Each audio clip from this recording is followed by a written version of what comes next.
Mylène Dufour, bonjour. Bonjour. Vous avez publié récemment aux éditions L'Harmattan Aristote, la physique, livre 6, en 2 tomes, le tome 1, introduction et traduction, et le tome 2, commentaires. Alors pouvez-vous vous présenter en quelques mots et présenter vos ouvrages, s'il vous plaît? Oui, tout d'abord, je voudrais remercier L'Harmattan de me donner ainsi l'opportunité de présenter mon livre, ou plutôt de présenter le livre 6 de la physique d'Aristote comme un livre important pour l'histoire de la philosophie, tout autant ancienne que moderne, en tant que la philosophie est fondamentalement une recherche pour expliquer le réel, idéalisme, matérialisme. Comment peut-on justifier de la réalité des choses qui nous entourent, multiples, toujours changeantes et différentes d'elles-mêmes? Qu'est-ce qui lui donne de l'unité et de l'être par lequel on peut les saisir? Le livre 6 est important pour l'histoire de la philosophie pour plusieurs raisons. Premièrement, il contient les 4 apories de Zénon sur le mouvement, que celui-ci a formulé pour défendre la position de son maître Parménide sur la question de l'être. Ces apories ont toujours constitué un défi pour ceux qui ont tenté de les résoudre. Que ce soit à l'époque d'Aristote qu'aujourd'hui. Par exemple, Russell considérait que ces apories ont été véritablement résolues avec les mathématiques modernes. Deuxième raison, le livre 6 de la physique d'Aristote est au cœur de l'histoire de l'atomisme.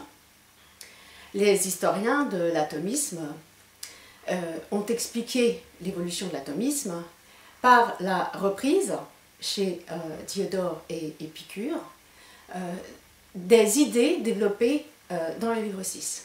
Par exemple, l'isomorphisme ou l'égalité de structure entre le mouvement et le temps, et notamment un usage étrange du verbe conjugué au présent et au parfait pour décrire le mouvement dans sa structure. Par exemple, Aristote dit, pour démontrer l'absurdité de la conception atomiste du mouvement, que si on adopte cette conception, on est obligé d'admettre, par exemple, que la possibilité d'avoir marché à Thèbes sans avoir jamais véritablement été en train de marcher jusqu'à Thèbes.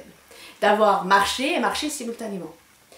Les atomistes reprendront cette description positivement comme exprimant la vérité.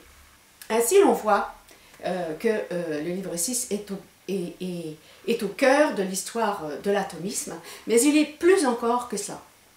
Car il y a une chose que les historiens de l'atomisme ont négligée, c'est qu'il n'y a pas que les atomistes qui ont repris cette description avec l'usage du verbe conjugué, mais Aristote lui-même dans sa métaphysique, pour distinguer le mouvement, d'une part, et les actes dits parfaits, tels que la perception, la connaissance.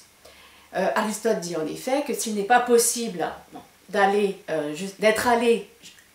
d'avoir marché jusqu'à Thèbes sans avoir marché préalablement, véritablement, d'un autre côté, il est possible d'avoir vu sans avoir été obligé d'être en train de voir préalablement. Qu'il est possible d'avoir vu et de voir simultanément.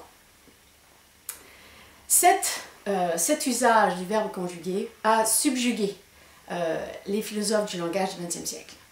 La littérature a été et est toujours très abondante.